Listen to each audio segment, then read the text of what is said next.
أعوذ بالله من الشيطان الرجيم بسم الله الرحمن الرحيم د پښتونخوا وطن د ډېرې غیرتي او غړیالۍ خاورې دلته د کاک نیکه په درانه ټبر ځای کلاسک الله کې راغونډ شوو د سنځر نیکه د 12 پښو سپین ږیرو پړی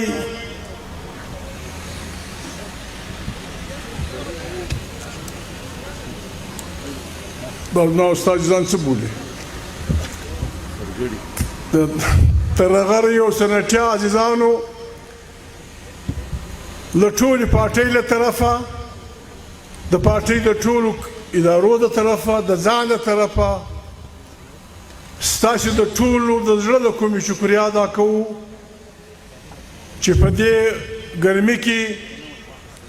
په خپله پاکه مینه په پښتني غیرت او هوډ دلته راغلي یاست موږ میلمنو ته مې قدر راکړی دی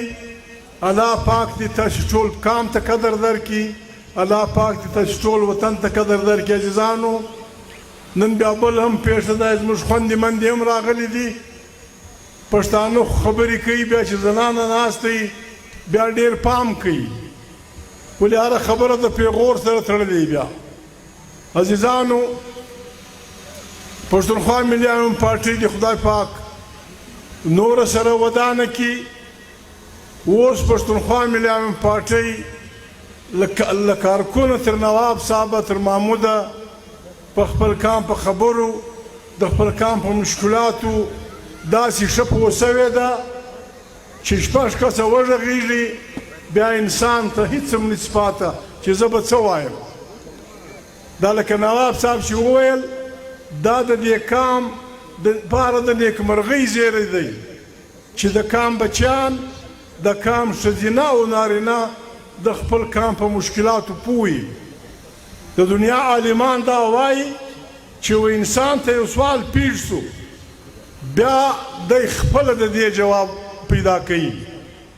نن دا د خیر خبره ده چې پښتانه کام په وجرو کې د پښتانه کام په مجلسونو کې په جماعتونو کې په ښځو کې په نارینهو کې دا مجلس پروت دی چې یا خدای پاکه زموږ دا کام زموږ د دې کام دا بده ورځ ولیده چې دا سوال پیدا سو بیا پښتانه نه هر ولسونه بیا ایمانداري بیا د هغې علاج راباسي نن عزیزانو موږ راغلی یو زموږ ډېر ګران ملګری محمد عثمان خان لږ ورځې مخکې پر 11 تاریخ حمله پر وسوه نن بیا څوک 20 ورځې نه یې پوره سوي نو عزیزانو موږ راغلی یو موږ د ده پر اداره دا وعده کړې وه له تاسې مې ځینې وعدې غوښتې وې ډېره لو درنه پېښه وه موږ هلته خبره کړې وه او بیا ملګرو چې موږ مشوره سره وکړه نو موږ دا فیصله وکړه چې د دې کار و پای ته رسولو دپاره به د ګرد کامه څه مشوره غواړو عزیزانو تی راغلي یاست موږ راغلي یو لکه نواب صاحب چې وویل دا عام جلسه نه ده ما په هره جلسه کې ویلي دي ورونو تاسو ته زیری درکوم موږ له مستخیل را روان سوي یو تاسو باور وکئ په مستخیل کې چې څه ولسونه پراته دي هغه خلک چې د سره پښتانه نه دي ابوزدار بلوچ او نور خلک ډېر په احترام ډېر په کلکه اراده راغلي وو جلسو له او بلکل دغه ځوان نواب سردار یې موږ سره ملګری کړی دی بلکل چې دا پیغام به ورکوئ و مراڼي ته به یې ورکوئ بیا به ژوب کې ورکوئ بیا به په کله سیف الله کې ورکوئ چې موږ مستخیل چې څه انسانان یو د کام په دې چیغه کې په هر تاوان موږ تاسو سره مله یو بیا چې موږ مراڼي علاقې ته راغلي یو بیا ولس ډېر په مړانه ډېر په جرات ګډون کړی دی همدا خبره یې کړې ده بیا پرون موږ روم له رالو داسې د زوروره وسه شروع شوه یاره دغو انسانان خو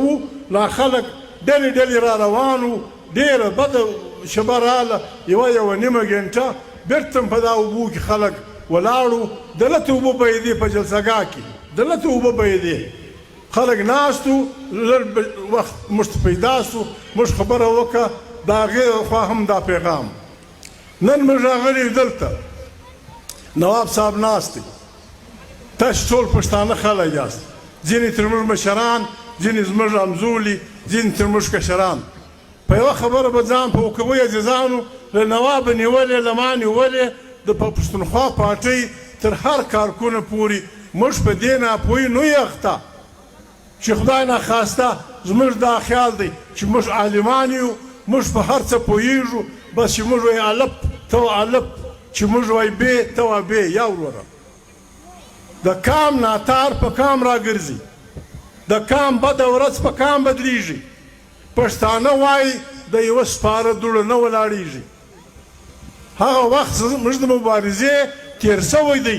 چې خلکو به د ملګرو خبرې نه اورېدې پخواني ملګرو پخواني مشرانو جیلونه تکلیفونه تېر کړل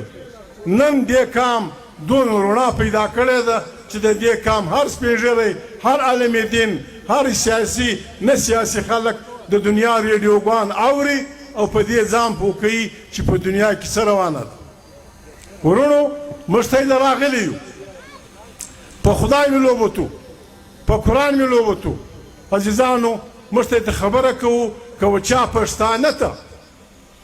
زموږ په خبرو کې داسې یو خبره ښکاره سي چې خدای مکه زموږ پام نه وي ورته سوی هغه د خدای د قرآن کریم او د رسول مقبول صلی الله علیه وسلم د لارې چپی عزیزانو په تاسې د خدای هم پسې په تاسې د قرآن هم پسې یا پټ یا ښکاره دا نواب صاحب ته ووایاست دا د عثمان لالا کورنۍ ته ووایاست دا ملګري چې ناست دي دا بابت لالا ته ووایاست موږ ته ووایاست موږ د تی سره واده کوو د دې خوندو په مخ کې چې په ژوند بیا خبره ولا کوو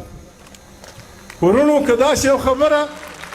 بله داسې راشي خدای مکه موږ انسانان یو انسان نیمګړی دی کامل یو د خدای ذات دی عزیزانو که داسې یو خبره راشي چې خدای مکه تی ته هغه د پښتو او پښتونوالي د چوکاټه چپه ښکاره سي بیا موږ ته یې ورونه یو موږ پر ته حق لرو موږ ته یې وښه یاست موږ ته یې دغه کې کیدای شي زموږ خبره به نیمګړې وي ته د سنځر نیکه دوست بچیان یاست ته ښاغلي خلک یاست که زموږ د خبرې د غیرت مالګه کمه ده سنځره تې ور واچوه سنټه تې ور واچوه ترغنې تې ور واچوه د غم درانه یې تې ور واچوه د غم غلجا یې تې ور واچوه وروره دا کام اوس دا وخت اوس دا ضرورت لري چې دا کام د خپل بده بخت د ویښولو کار شروع کړي عزیزانو موږ دې دپاره نه یو راغلي چې موږ خدای مکه خلک جنګوو عثمان لالا شهید سو د ډېرو جذباتي خلکو به دا خیال و د به اوس هم دا خیال وي چې دا پښتونخوا څه کوي ولې پر موږ غږ نه کوي چې بسم الله الرحمن الرحیم الله اکبر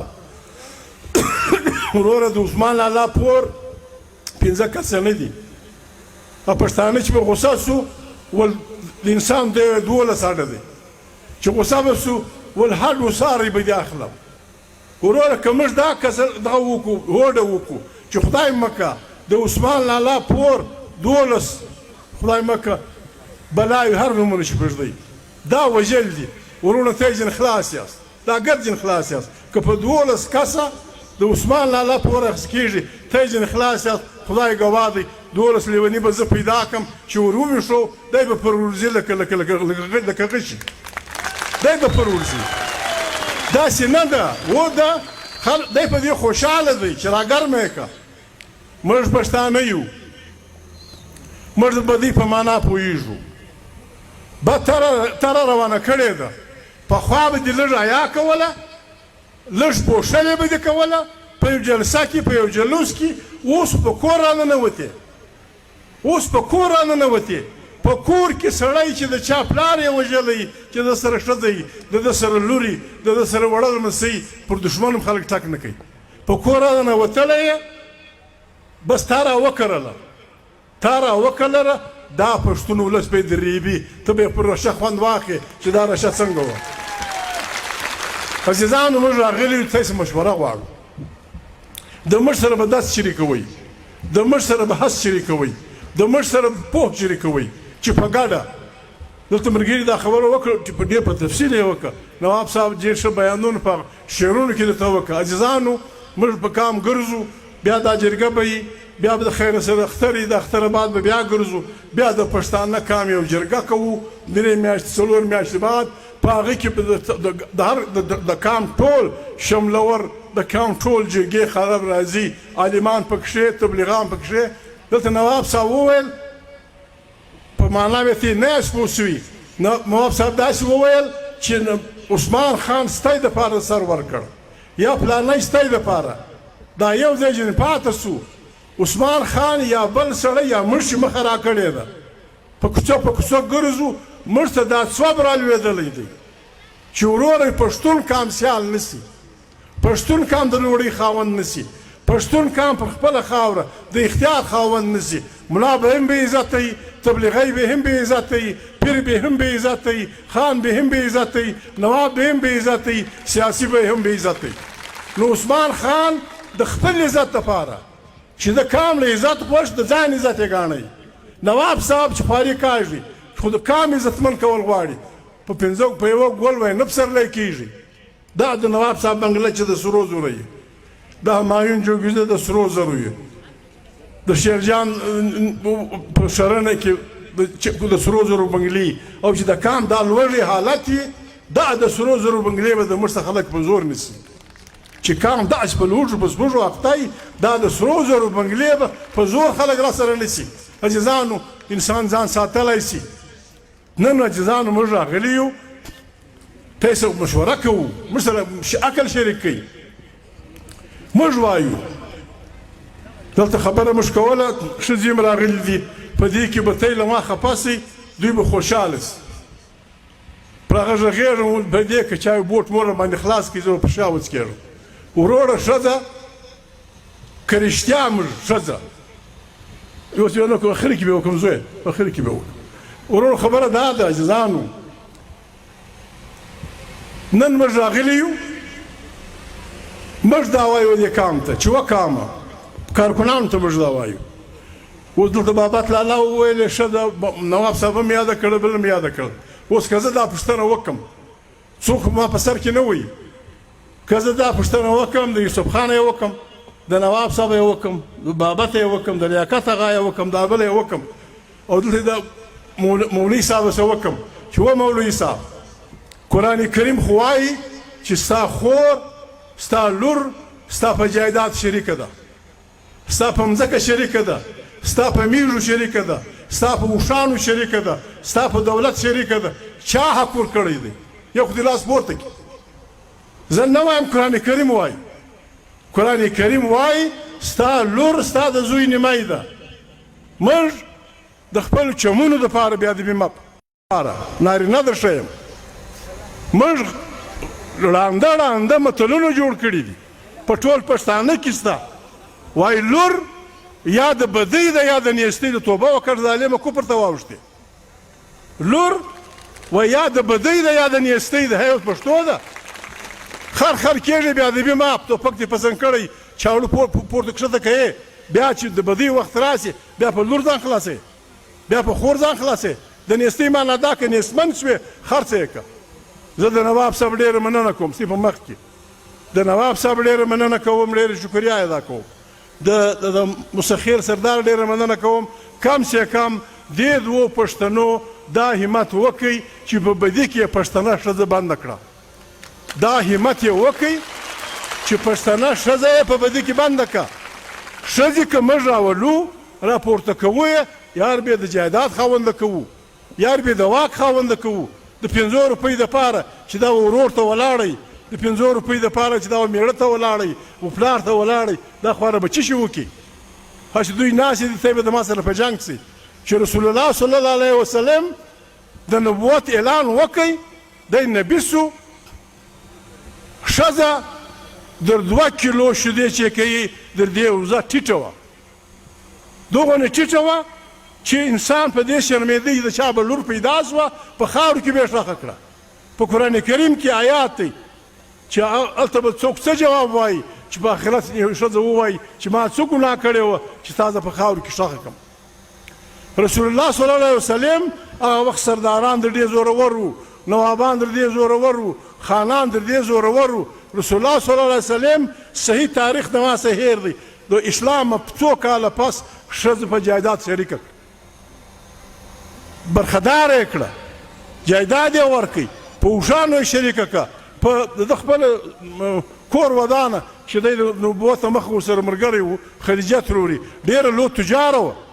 بیا چې رسول الله مبارک ښځه راپورته کړه چې خلکو په خار وچخله، ښځه یې راپورته کړه، حق یې ورکړئ. په 30 کاله کې، په 30 کاله کې د عربو ښځه دغه هغه معیار ته ورسېده د علم. دلته علما ناست دي، سوای سته د حدیثو 6 کتابه دي، سوای سته د سوای سته نیم حدیثونه د بیبي عایشې دي. چا ویل داسې ویل، چا ویل، چا ویل، اخري خبره راشي بیبي عایشې ته. بیبي عایشه نجلۍ وه، بیبي عایشه د ابوبکر صاحب لور وه، د رسول الله صلی الله علیه وسلم اخري دغه ښځه وه. په 40 کاله کې اسلامي تعلیم چې ښځې ته حق ورکړي، بیبي عایشه دغه معیار ته ورسوله چې د علم منبع دا شوه. موږ ښځه علم ته نه ده پرېښې. بیا عاجزانو په دنیایي حالت کې نور پر مخ نه غږېږم، علما وایي پر دې جنګ خبرې نه دي پکار. په دنیایي جنګ کې بیبي عایشې او حضرت علي په یو خبره کې اختلاف راغلی، جنګ جمل ورته وایي. په جنګ جمل کې بیبي عایشې د صحابهو کمانډري کوله، مقابله یې د حضرت علي سره. زموږ ښځه یو خبره به وکړم، ته ما رسخوا به دې کېږي، ګوره هغه نجونې راغلي دي، منډې به پکې ښي، خو همه به ته وایي زه هم لږ نارینه یم، په ته یې ګاډ یم، خو وسیله مې دلته ده. زموږ ښځه زه اوس هم دا درته وایم، معافي غواړم، د ښځې سره د انسان 4 رشتې دي، یوه د مور ده، یوه د خور ده، یوه د لور ده، یوه د ژوند د شریکې ده. ما په سر کې مه ولي نواب صاحب، پر ما به شواټه نه خلاصوي. په 4 سره رشتې کې زه په ایمانداري دا ثابتولی شم ښځه پر نارینه ایمانداره ده. نارینه په زامنو کې لرې که دا کونډ دی، لرې که دا ګوډ دی، دا خوشي سپی دی، دا خوشي بدلې وایي، هغه ښه دی په دوبۍ کې نوکري کوي، هغه زما ښه زوی. ښځه دا ګوډ دا ړوند دا د مخه په ځګره پورې نیسي چې زما ناجوړه زوی دی، خدای دې را جوړ کړي، هغه ګوډ په ځګره پورې نیسي، یا پولیو والا په ځګره پورې. نارینه یې شړي، دا ورکه دا د بدۍ نه دی، دا د جنګ نه دی، دا فلانی د ګټې نه دی، دغه ته یې واستوي. د خور په معنا، د ورور په معنا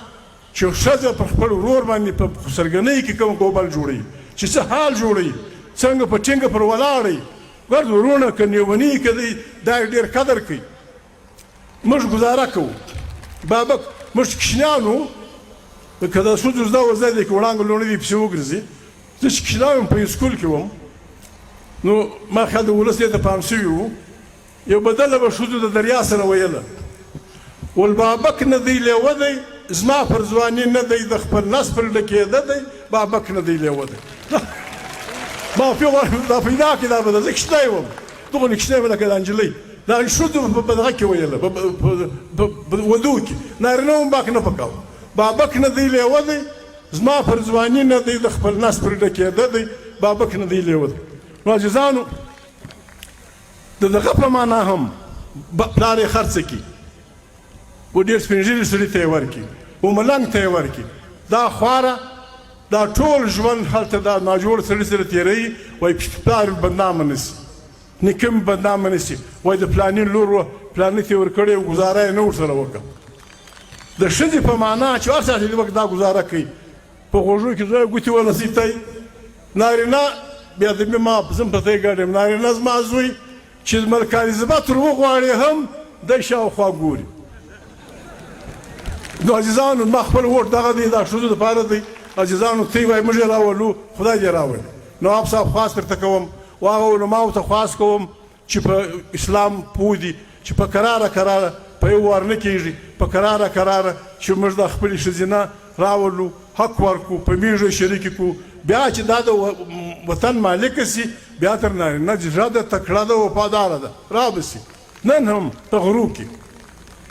معافي غواړم، په غرو کې زموږ د لرې غرونه نن هم ښځه ډېره سخته په تکلیف ده. که د میلمانه کور و دا پر دې تاوان دی، دا د میلمه ډوډۍ پخول، دا د میلمه خدمت کول، دا پلانا کول، بیا د میلمه کور له کله کله خلک راسي، داسې ډېرې شپې راځي چې میلمه رالی تا د کور ازوغه ورته کښېښوه چې څه پاته سوه هغه یې د کور نارینه یا کشنیان وخوري، په ورځ ښځه وږې بیده سي. یا که پاته هم سي تر سپي د مخه یو ګوله و دې ته خلک ورکوي. دی خو نه یې نه یې نه د شپږ میله اوبه راوړي لونګین بیده که ژمی یي که دوبی خو اسانه دی. په ژمي دا تر ټولو وروسته پرې برېوځي، تر ټولو مخکې را کښېني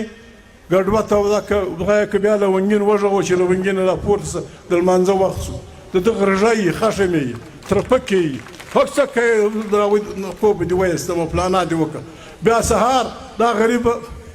بل کار لا هم دی چې هر نه میاشتې بعد کشنۍ راوړي، هر نه میاشتې بعد یو پر کونه ورته ناست دی بیا بل را روان دی. دا هم ساته بیا د چینې څه اوبه راوړه، بیا ډوډۍ، بیا زموږ خښه موږ په بل چا وس نه رسېږي، پر دې نو ګوټونه خلاصوو. عزیزانو موږ په ښځو ګرم یو، خدای مې د دوی دا که خلاص کړي، دعا به کوو الله پاک چې د موږ سره ښه وکړي. دوی راغلي دي کور یې ودان، خو خبره دا ده صرف په جلسو برابري نه کېږي، صرف جلسې د راوستل نه. ښځه زموږ خور ده، زموږ لور ده، زموږ مور ده، زموږ د ځان شریکه ده. په کار ده چې دا زموږ په جایداد کې برخه ولري، په دغه کې برخه ولري، د علم خزانو ته یې مخ سي. بس خپل خبرې ته راځم عزیزانو. نو ما خواست کوئ عزیزانو د موږ سره دا عقل شریکوئ. پاکستان ستای دپاره، پاکستان زموږ دپاره هېڅ هم نه کوي. دا خلک بې کوي، دا شناست دا خلک بې کوي. دلته مندوخیل او سلیمان خېل سره اخته کړي دي، د وتاڼۍ برانۍ سره اخته دي، وزیر د وتاڼۍ سره اخته دي، پلانۍ سره اخته دي، میزایلونه پر نه خلاصېږي، ملیشیې هم شته، پوجونه هم شته، مجسټریټان هم شته، کمیشنران هم شته، هېڅوک ګوته نه به وایي، هېڅوک یې ګواښ نه ورځي. زه نواب صاحب ته خواست کوم، ما پرون په جلسه کې وکړه دی نه و، زه نواب صاحب ته خواست کوم، زه یې ملګری یم. نواب صاحب به مهرباني کوي دا مول دغسې به شروع کوي، دا د مندوخیلو د سلیمان خېل دغه ده جګړه ده. نواب صاحب شکر دې سنځر بیخي ډېر پراخ دی، سنټیا هم دی، ترغری هم دی، نور مراڼی، نور خلک د مندوخیل او د سلیمان خېل جلا، دا پښتانه به ورته کښېني نواب صاحب، و مندوخیل ته به هم وایي، و سلیمان خېل ته به هم وایي چې وروره اختیار راکړه. پر قرآن دې تسلي کوم، زه په پوهې ملامت یم، په ناپوهي که غلطي راسه وسوه وبسي، لیکن نه مندوخیل ستا حق په سلیمان خېل خورم، نه سلیمان خېل ستا حق په ده خورم. اختیار به موږ ته راکوئ، د قرآن حکم هم دا دی. نواب صاحب اختیار یې نه کړي، نور پښتانه یا به دا دواړه ټبرونه اختیار 5 کسان ته ورکوي او به ورته وایي چې زموږ د خوښ یې را جوړه کړه. دوی یې نه جوړوي، ولاکه یې در جوړه کړي عزیزانو، ولاکه یې سلیمان خېل خوند پراخي. دغه رنګه د مراڼي و دغه خبره د وتاڼي خبره ده، د وزیر د وتاڼي خبره ده، دا ولس به مرکه جوړوي، دې ته به کښېني، دا کار به کوو که خدای کول. پاکستان لکه نواب صاحب وویل چې دوی وایي ماتوي یې پلانا ده یا پستانه ده، نه موږ پاکستان ماتوو نه یې ماتولی شو. لیکن یوه خبره بله، موږ د پاکستان د سپریم کورټ ټول ججانو ته وایو، د پاکستان فل بنچ سپریم کورټ ته موږ دا وایو چې وروره سترګې مې پټې دي، په غوږو نه اورئ،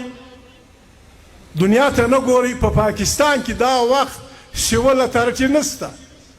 دا ستی ډي سي خوا د دغه یې ناست دی، د شا د خوا یو کیپټن میجر ناست دی، دا ستی جج دغه یې ناست دی، په بله کوټه کې میجر ورته ناست دی، دا زموږ کمیشنر که ښه پښتون هم دی، د شا د خوا دوی ورته ناست دي. پاکستان کې دا وخت سیول حکمراني نشته، حکمراني د فوجو ده، فوجونه باچهان دي، باچهان هم داسې دي په انصاف نه دي چې کم سړی خرڅېږي هغه ښه سړی بولي، چې کم سړی بل رانیسي هغه ښه سړی بولي، او چې کم سړی د دنیا د خپل کام حق غواړي د هغو سره رویه د عثمان ده. موږ د سپریم کورټ ججانو ته دا وایو، که پاکستان پر تی ګران دی، که پاکستان پر تی په پوهېږئ چې دا ملک بچاول غواړي، تی د آیین په معنا پوهېږئ، آیین کې لیکلي دي چې د آیین تعبیر به لکه موږ چې وایي پلانی عالم دین د قرآن کریم ښه تفسیر کولی شي د آیین تفسیر آیین وایي چې ججان به کوي نو که دوی پاکستان بچاول غواړي ججان دې مهرباني وکړي د ګرد پاکستان د ادارو ګول میز کانفرنس راوغواړي پاکې د فوجان هم وي پاکې د سیاسیان هم وي په هغه کې د وکیلان هم وي په هغه کې د میډیا والا هم وي هر هغه پاکستانی هر هغه پښتړی چې د دې وطن په خوږ خوږمند دی هغه دې راوغواړي دوی د آیین تعبیر کې فوجیانو ته به وایو چې وروره په خپل چوکاټ کې اوسه اوس لوی سوال دا دی لوی سوال په پاکستان کې دا دی ګر جهان یې اوري موږ دپاره سوال دا دی چې دا ملک د پوځ دپاره دی که دا پوځ د دې ملک دپاره دی که دا ملک د پوځ دپاره دی پښتونخوا ملي عوامي پارټۍ دې نارې ته مرداباد وایي قطعا یې نه ملګری کېږي قطعا یې نه مني پاکستان د پاکستانیانو دی د 100 کروړو انسانانو که پوځ د پاکستان دپاره دی بیا به پاکستانی پوځ د آیین د مطابق چې کوم تعریف دی په هغه چوکاټ کې اوسي موږ به په نیستي ټینکونه ور برابرو په نیستي به جازونه ور برابرو په نیستي به هر څه ور برابرو د سیاسته به لاس اخلي دی که دی په دا ډېره خوا به دی که لږ خوا به دی پښتونخوا ملي عوامي پارټۍ یو کارکن هم په خدای که یا خدای وبخښي یا زه وبخښم یا یې دغه وبخښي چې دی په سیاست کې د فوجیانو اختیار ومني په سیاست کې به د فوجیانو یوه ذره اختیار نه وي که څوک پاکستان بچاول غواړي الف یې دا دی چې د پاکستان فوج به له سیاسته ځان باسي دا ډیپټي کمیشنر به خپلې فیصلې په خپله کوي کمیشنر به په خپله کوي په خپله جام صاحب دا زموږ جام صاحب زموږ دی که د چا دی خواره کوي دی خواره کوي وایي زه خبر ولا کوم چې بجټ چیرې جوړ سو دغسې ویلو که نه چې زه ولکه خبر یم چې بجټ چیرې جوړ سو هلکه نوملا دې ما ته زما د ډېره اوږده ده یا یې وخوره یا استعفا ورکړه یا یې وخوره یا یې استعفا ورکړه چې وزیر اعلی زه یم ول ډېره زما د اختیار یې د قاضي دی دا په خپله دی وایي هی با پارټي والا یې نور راغورځېدلي دي ګرد دا خبره کوي موږ رجزانو د دې دپاره راغلي یو د مشر باکل شریکوئ ناروا نه کوو زموږ ښځې دا زموږ مسافرۍ دا زموږ مسافرۍ دوبۍ ته پلاني ته چې کښېني نیستۍ دغه وهلي دي په هر مانځي کې به یا خدای پاکه دا زموږ د څنګه قسمت کوي د دې غریبي دا خیال دی چې دا لوږې دا سپږې دا د الله د جانبه دي زموږ دین دی زموږ ایمان دی الله پاک قسمت په قرآن کریم کې یو برخه ته وایي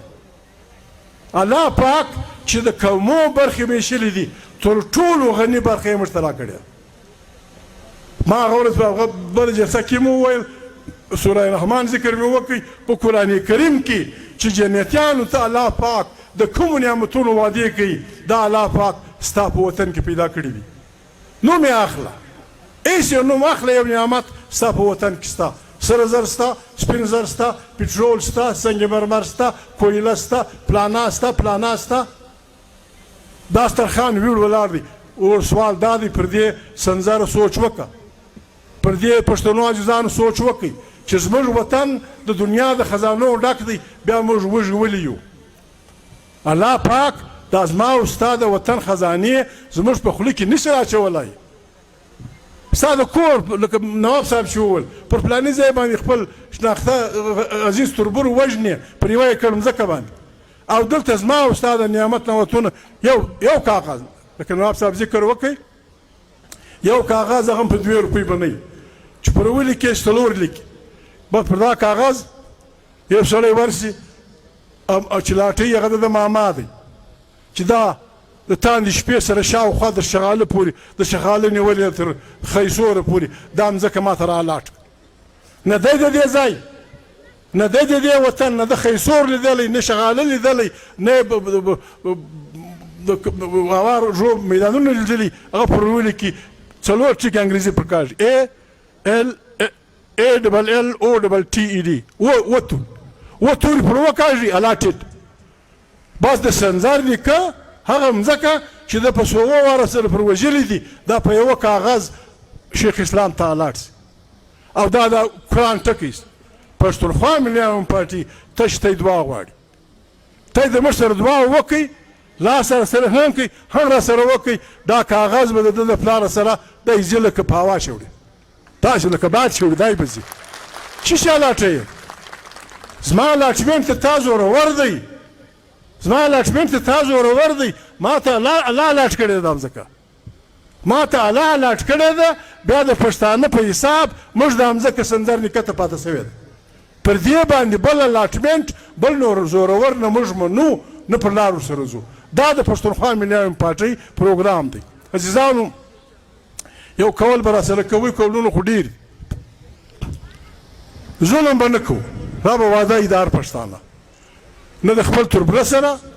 نه د بیبانه سره، نه د دښمنه سره. د ده حق د ده، زما حق د زموږ. د بل حق نیول دا ظلم دی، دا قرآن نه خوښوي.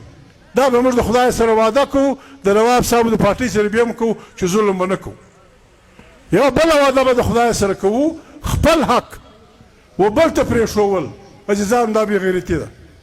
خپل حق، خپل خیسور، خپل خراسان، خپل شغاله، خپل شرنه، خپل کله سیف الله، خپل تخت مراڼي مځکې بل ته پرېښول، دا بې غیرتي ده. عزیزان، دا دوه کوله به د خدای سره هم کوو، د ځان سره بیا هم کوو، چې نه به ظلم کوو، بد کار دی، نه به خپل حق بل ته پرېږدو. چې دا یو واده موږ وکړو او دا خلک یې وکړو چې د دنیا هر زورور یو خدای دی. الله پاک فرعون متعلق موسی علیه السلام دی ورواستو او دغه ته کویتور له رالی، هلته لمبې اور د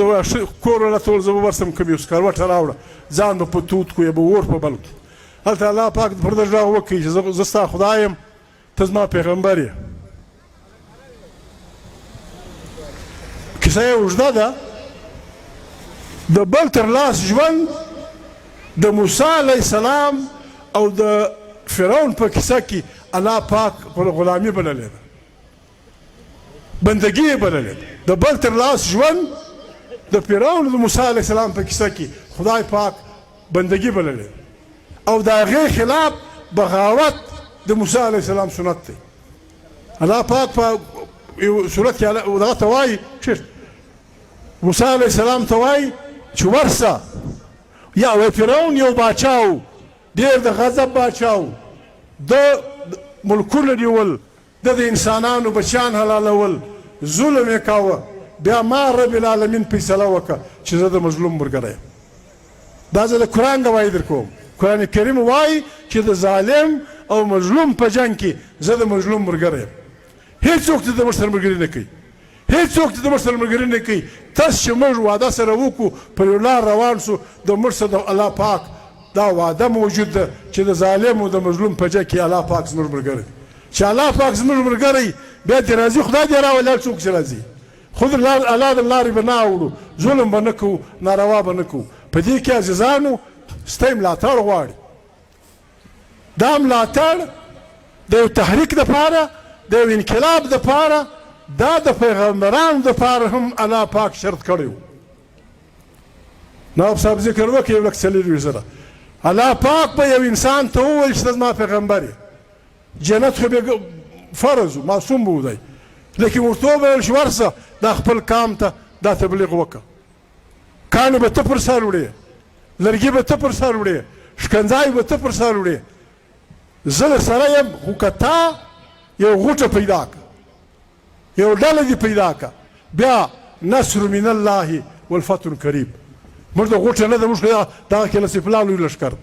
چې دا کسان دا چې ناست، دا د نواب صاحب ناست دی، دا زموږ خوندې ناست دي، چې دا کسان لاس پر ژړه کړي چې موږ د خپل قام د ویده بخت بیدارولو لپاره صفونه برابرو. بالکل به د الله پاک دا آیات بیا زموږ ملګری چې نصر من الله والفتح قریب.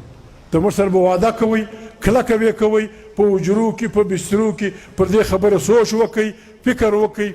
عثمان خان خدای پاک خپل ځای ته ورساوه. الله پاک شهید وایي ګسه مړ مه بولئ. الله پاک وایي شهید ته زه رس پر کوم. د شهید معنا هم دا ده چې ته پر خپل مراد سر کښېږدې، دې ته شهادت وایي. ته چې څه غواړې ته چې څه غواړې پر هغه سر کښېږدې دې ته شهادت وایي. الله پاک عثمان خان ته که نواب صاحب که څه دعا وکړه چې الله دې زموږ هم په نصیب کړي. عثمان خان خپل وار تېر کړي، زموږ وار پاته دی. بد نه کوو، بدي نه کوو. پاکستان زموږ ملک دی. دی په ساده ټکي ورته وایو چې وروره چې د پنجابي مور کوم حق و زما د مور به یې، چې د پنجابي خور کوم حق و زما د خور به یې، چې د پنجابي بچي کوم حق و زما د بچي به یې. داسې پاکستان سره چلوم. دا نشي کېدای. ستا ښځې به په یونیورسټیانو کې په زرو تعداد دغه کوي، زما هغې به د غوا په غوجل کې ګرځي، څپړې به پر دیوال چې وایي څه شي ورته وایي، زما هغې به دا کوي. ودې کې خود یوه بې خود کوي، ګرد کام به غواوې دغه کوي، د ګرد کام ښځې به میږو ته ناستې. ولې ستا پلار زما ته پلار ښایسته دی، ستا پلار زما ته پلار ښه بدله ویلی شي، ستا پلار زما ته پلار ښه یاسین شریف ویلی شي، ستا پلار زما ته پلار ښه اتڼ کولی شي، ستا پلار زما د پلار ښه ټک کولی شي. تا په پلار کې دي چې شي چې دی به دلته افسر وي، سندر نیکه زوی یې دا څک نیکه زوی به پر درګاه چوکیدار وي. دا ژوند نه کوم، ګسې ولاکه وکړم، ګسې ولاکه وکړم. یو به خود وي، په سندر خیل کې به هم ډېر چپړاسیان دي، په اڅکزو کې به ډېر کلرکان دي، په مندوخیل ګردکام کلرک، ګردکام مزدور. ته د څوک نواب صاحب ذکر وکړي، دنیا مارکېټونه خشیان راوړي. د دې مقابله به موږ څنګه کوو؟ جاپان په زراو موټر مارکېټ له راوړي، امریکا یو جهاز په څو ارب ډالري دا خرڅوي، ارب پټرول خرڅوي. موږ دوی منګولې وراخیستې. د جاپان د موټرانو په مقابله کې، د جرمني د دغه په مقابله کې دوی بې هنره منګولې. دا منګولې که د هنر وایي، یو هنرمند سرجن هم په ګوتو کار کوي، یو هنرمند سرجن چې یو اپریشن وکړي 10 لکه پیسه اخلي. زموږ بې هنره منګولې، خښتې نسو جوړولی، دغه کار نسو کولی، پلمبر کار نسو کولی. د دوی په سره ګرمي کې په دا دوې منګولې موږ په کولنګ ځان ساتو، په کولنګ وروره ولکه یې خیسور خوندي سي یا خراسان، ولکه یې لر خوندي سي یا بر. دا کام دی، زموږ خپل وطن دی. اوس دنیا سره رالنډه شوې ده. دا جلسه اوس د استرالیا کې اوس دا وخت پسرلی دی د دنیا بله خوا. دا جلسه اوس هلته خلک ویني، دا ګرد خلک ویني، حسابي یې هم، اذنان یې هم ویني. غوږ ورته نیسي. وایي دا خلک څه وایي؟ خلک ورته وایي چې دا خلک دي، کام دی، وطن دی، ولس دی، لوی آبادۍ لري، لیکن خلک حق نه ورکوي. هغه سړی د غی ستا ملګری دی. که چا ورته وویل چې دا لیوني دي، ټکان کوي، چړې یې کښلي دي، سړي یې لالوي، وایي کاکا بنده ویستې. دا وایي لکه نواب صاحب چې وویل چې پلاني ویل ول کالي جامې د پښتنو وې، لیکن هوښیاران خلک. هلکه قریشي صاحبه د خبره ده، زه ستا پلار نیکه پېژنم. د دوی پلارو نیکهګانو نوم یې نه اخلم. د دوی پلارو نیکونو به د انګرېز لپاره د خپلو بزګرانو سرونه پرې کړل، ول دا یاغیان پیسې به یې پراخستې. د خپل بزګر سرونه به یې پرې کړل، دا بیا انګرېز له ورکړل، ول دا یاغي دی، دا هندوستان کې ازادي غواړي. اوس دوی زموږ دغه دي. موږ ججانو ته خواست کوو. دا قریشي تللی و امریکې له، په نامه خو د پاکستان وزیر خارجه دی. 2 میاشتې ورته وګرځېدی، د امریکې وزیر خارجه ملاقات نه ورسره کوه. عمران کوشش وکړ، ملاقات یې نه کوي پیدا. دلته بس جرنیل صاحب ناست دی، 4 جرنیلان هم دغه نه نوځي، وزیر خارجه هم پلانه. جرنیل صاحب خدای ته وګوره، جرنیل صاحب دا کار ستا نه ده، ستا خپله جرنیلي ده. که سیاست زړه غواړي وردی وکاږه، بیا راسه ته په سنځر وګرځه، ووټ وغواړه چې څومره زور غواړي. بس ناست یې ډبه خلک دغه درته وکړي، زه دغه ته د دې نه یې کاکا ګزاره کوه، ته خپله دغه کوه. موږ پاکستان نه د فوج مخالف یو، نه د پاکستان مخالف یو. داسې پاکستان خامخا مخالف یو چې ته به بادار یې، زه به مری یم. یا زه او تا به سره برابر یو، که وچه بخورو، که نوده و نوده بخورو. د پښتانه وطن د دنیا جان نعمتونه لري. خدای دې د پنجابي وطن سره درکړي مبارک دته. خدای دې د بلوچ وطن جنت الفردوس کې به روستو مبارک. خدای دې د سرایکي وطن دغه رنګ کړي. زموږ وطن،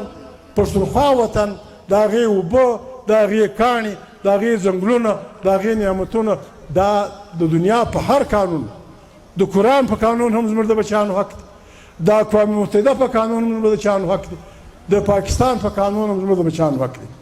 ما فضل الرحمن صاحب ته هم خواست وکړي، ما فضل الرحمن صاحب مهرباني وکړه، د سیند ملا، د سیند کمیونیسټ، د سیند قومي پارټۍ، د سیند پیپل پارټۍ، پلانا پارټۍ چې د سیند خبره راشي ګډ سره یو موټی شي، په سیند به کار نه لري. دلته مالته مهرباني وکړه، ته علم دین یې زنده باد، موږ علم دین یې په جمعیت علماء اسلام کې پر ګرد کلي کمرې جنډې ولګو، موږ سلام ورته کوو. ته په تبلیغ یې کال ورکوې، څلوېښتي ورکوې، څه روزه ورکوې، ویې که ته سیاست نه کوې، د وطن سړی ښاغلی سړی جرګې کوې، ټوپک دې پسنګ دی، خو په یوه خبره به ځان پوهوې مولوي صاحب چې دا وطن د عزت خاوند نشي، پر تا عزت د توا ټکی وي، چې دا عزت د وطن د عزت خاوند نشي، پر نواب صاحب عزت د توا ټکی، چې دا عزت د وطن د ښځو عزت نشو پیدا کولی، د وطن د عزت دپاره، د وطن د آب دپاره، د وطن د ده بخت راویښولو دپاره پښتونخوا ملي عوامي پارټۍ جوړه سوې وه. اوس خلکو داسې راته وپتیله چې یاره په زور یې دې سلا کوو، په توپک نه خلاصېږو. یو چا ویل ول څو به مړه کړې، دیارلس ته وژنې، پښتنې ښځې څوارلس بچیان راوړي، تر قیامته به زما او ستا بیا موږ ګوره جنګ نه کوو، موږ جنګیان نه یو، جنګیان یو، جنګ نه کوو، خو د جنګ یو ماهر وایي، زه جنګي سړی نه یم، رضامت به بیا ورور ښیم، د جنګ یو ماهر وایي جنګ مسخرې نه دي، جنګ یو هنر دی، جنګ وایي مسخرې نه دي، جنګ یو هنر دی، دا چې کوې داسې به کوې پر دشمن به داسې ورځې لکه د وچې باران بیخ به کاږي. نو که موږ خدای مکه هغه لار واخیسته، بیا یې داسې اخلو، بیا به چې ته سر پورته کوې بیا به سنځر نیکه در کې سپوري، بیا به کار در کړی. ډېره مننه. دا خبره انګلس کړې ده، انګلس رضامت پېژني، دا انګلس په کې کړی. مهرباني عزیزانو، د خوندو لوڼو ډېره مننه، دوی دلته رالې. او افغانستان خبره ملګري وایي ډېر پرون موږ وکړه، افغانستان خو موږ د 40 کاله دوی ذکر وکړ، عثمان لالا ملګري ګډ لګیا وو، موږ د هغه ورته په دا اور ګوتې مه وهئ. اوس هم خاص ورته کوو چې ورور دا اوس به الرحمن صاحب سره 3 ورځې مخکې ما دا خبره وکړه، وړم ورځ چا راته وویل، ما نه دی ویلی، وړم ورځ چا راته وویل چې د دم بیان راغلی و چې طالبان او حکومت باید یو روغه جوړه سره وکړي. ما ته بل چا وویل، ما لیدلی نه دی. خبره دا ده چې هر جنګ پای امن دی، موږ خپل ګواښ نشو سره کولی. دنیا دونې ظالمه ده، دوه اوښان جنګ سره کوي خلک یې سره خلاص کړي، دوه مردار هډي جنګ سره کوي خلک یې سره خلاص کړي، دوه مردار خواره جنګ سره کوي خلک یې سره خلاص کړي. زموږ به جنګ ته دنیا ولاړه ده، موږ ځله وژنو، خپل لاس یې په خوله کې راکړی دی، که طالب مري خو هم زموږ د وطن بچی. کالته ولاړ سړی پر تاڼه ولاړ دی، دفاع کوي، هغه هم د وطن سړی دی، تر کومه به سره وژنو؟ ولې به سره وژنو؟ عزیزانو، موږ خواست کړی دی، بیا یې کوو. پاکستان ته دا وایو چې پاکستان مه کوو، خدای ته وګوره، ځان به هم په بد رنګ کې، موږ به په بد رنګ کې. ایران ته دا وایو، ته د خپل لاسه د خولې وکاږه، په دې به افغانان خوا بده کړي، لیکن زه یې کوم پروا نه دی. د خپل لاس د افغان د خولې وکاږه، پاکستان ته ستا فوجونه، ایران ته او ستا فوجونه په ګډه پر افغانستان حمله وکړي، که تا د موږ وګټله دا پښتني د زموږ مخ راته وکړي. دا څه کوې؟ څه بلا دې شروع کړې ده؟ ولې دغه ته اور اچوې؟ او که چا د افغانستان په خبره ته پام نه وکړي، پرون موږ کړی و، نن هم پر دا وطن به د دنیا لنډهر راځي، بیا به دلته هغه لورور جنګونه چې یو ملکه پاتې شي، ولکه یا پاکستان پاتې شو، یا ایران پاتې شو، یا عرب پاتې شو، یا اسرائیل پاتې شو، یا دغه پاتې شو، تور خوب به موږ خو دې وخت تېر کړی، پر موږ به ناورین مازدیګر د لمر به پرېوځي، پر دوی به د ناورین سهار راوخېږي. دا د جنګ خوږې خبرې ساعت یې تریخ دی، تا نه دي لیدلي، تا دا درنه به ما نه دي لیدلي چې هلته په مسلم باغ کې ولوېږي، دا کله سپلا شوري، افغانانو دا 40 کاله د چمبم په ماسه ورشي استعمال کوي نو زه خو تا پېژنم ما مکه په دغه کې په اوجړي کمپ زه لټک ول په اسلام آباد کې زه پیغور چاته نه ورکوم زموږ خویندې دي زموږ میندې دي دغه بده ورځ جوړه شوه ټلویزیون ښکاره کول زوی کوهاټ ته رسېدلی و مور یې په لالپور کې و چې بدې واخیستل چې خدای خبر چا حمله وکړه زوی غریب په دغه کې سپور شو کوهاټ ته ورسېد مور خوارکۍ لالپور ته ولاړ په یوه ډول هر دا جنګ بد کار دی جنګ ناروا دی افغانستان حق لري افغانستان د پښتانه نه د اسلام دا اخري جنګ چې احمدشاه بابا وکړي دوی د اسلام خبره کوي احمدشاه بابا ته دغه څه نوم یې روزنامه ده شاه ولي الله شاه ولي الله خط ور واستاوه احمدشاه بابا شاه ولي الله خط ور واستاوه چې و د تورې خاونده او د پښتنو عاجزانو موږ وایي دین ته خطره پیښه ده مرهټه د کنه راغلی دی ګرد علاقه یې په مخه اخیستې ده موږ سره کومک وکړو مرهټه ډېر لوی قوت و ډېر لوی طاقت و چې احمدشاه بابا ورغلی فوجونو سره مخامخ شو احمدشاه بابا دوه کسانو ته ډېر سخت غوسه شو چې فوجونو مې غلط درولي دوی پر شیخ خوا دي موږ پر ګنده خوا یو غوسه یې ورسره وکړله خو بخیر بیا یې حال ور واستاوه د مرهټه مشرانو ته مشران یې نه وو راغلي ځوانان زامن یې راستولي چې وروره روغه به سه روغ هغه ویل روغه دا ده چې تر کابله پورې به ګرده را پرېږدې د دې ځای خو ژوندی ولاړ شه تر کابله به ګرده را پرېږدې نو تا او لښکر په ارام تلای سي بیا د خدای کارونه دي بیا د پښتانه خپل همت دی خپله توره ده جنګ وسو بیخي په زرګونو لکونو خلک مرهټه مات سو اسلام په دغه کې خدای بچاو کړي اوس د اسلام بدلي خو ته ماته مه وایه اسلام د پښتانه بس پښتو او اسلام سره ګډ شیان دي دا ملک چلوو خامخا یې چلوو په برابري یې چلوو چې پنجابی کمک لري سندی یې لري دغه یې لري دا حق په پښتانه پښتون قام هم لري زموږ جنتونه زموږ نعمتونه ښه ډېر دي زموږ بس دي ما پرون هم ویلي نن هم وایم په ایمانداري که موږ همت وکړي ته د نواب صاحب لا وتړله او موږ یې ورته وکل واخیستې دا پښتنې خویندې میندې را سره ملګري شوې ته د وطن مالک شوې دا زموږ خلک مني نه په ایمانداري یې ومنه چې د دنیا ټول خلک به تا له مزدورۍ له راځي دا لکه اوس چې ته ګرځې په دوبۍ کې خلک به دلته راځي چې ما ته د تاندې شپې په دغه کې د سرو زرو په خزانه کې ځای راکړه ما ته د خټکو په تیلو کې ځای راکړه ما ته د فلاني ځای په خښتو کې ځای راکړه ما ته د فلاني ځای په سنگ مرمر کې ځای راکړه نو عاجزانو ډېر وخت تېر کړي ډېر خبرې وشوې خبره مبارکه پاتې شوې بیا به سره وکړو ته یې غلي واست موږ ته بې عزت راکړئ موږ ته بې احترام راکړئ خلک دا زما ته دغه سم بدمزي خامخا کول وایي دی د نارای تکبیر نارې ولیکئ خامخا یې کوو نارای تکبیر